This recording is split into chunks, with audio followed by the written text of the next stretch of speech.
Në administratën e komunës së Podjevës këtu, ka shumë diskriminim gjinor. Nga gjithsej 262 në punës, gra e vajza janë vetëm 46. Kjo duhet të ndryshohet urgjentisht, kjo do të ndryshohet me njëherë me pushtetin e lëvizjes dhe vendosje, me qeverisin e vendosjes, me Gjemshet Hoprin, kryetar të komunës Beson.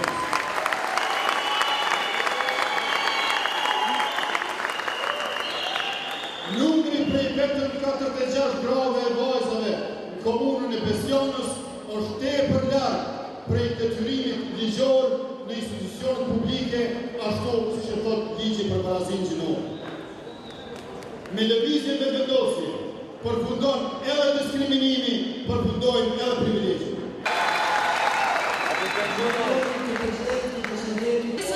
Nuk po përsërisim të mjeta premtime. Qytetarit të Besionës mund t'i duket se ka shumë sjellje. Qytetari mund të mendoj se kujt ja jap votën. Por qytetari tashmë e di, siç e dim ne gjithë këtu, se janë vetëm dy rrugë.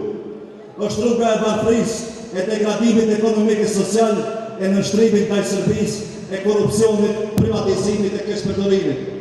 Pra është rruga e PDK-s e LDK-s, është rruga e hashimit e IS-s, është rruga e Naimit e Agimit.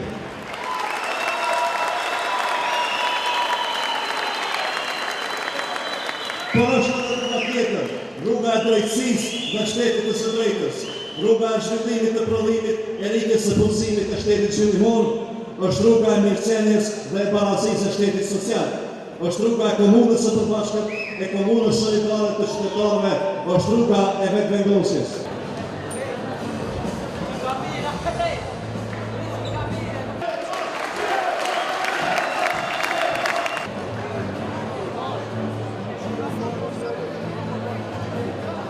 Mjafton të cekin, mungesa e objekteve shkollore, ujë të pishëm, mungesën e kanalizimit, furnizimin me rrymë, shërbimet komunale, e mos të flas për shërbimet mjetësore, kulturë dhe rekreacion.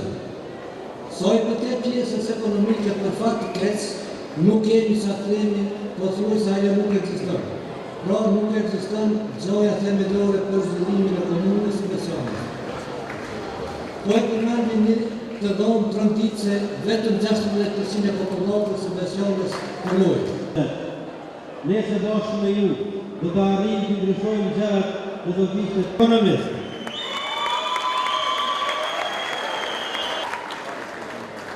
Ne zmedim për vetica, master i shkencave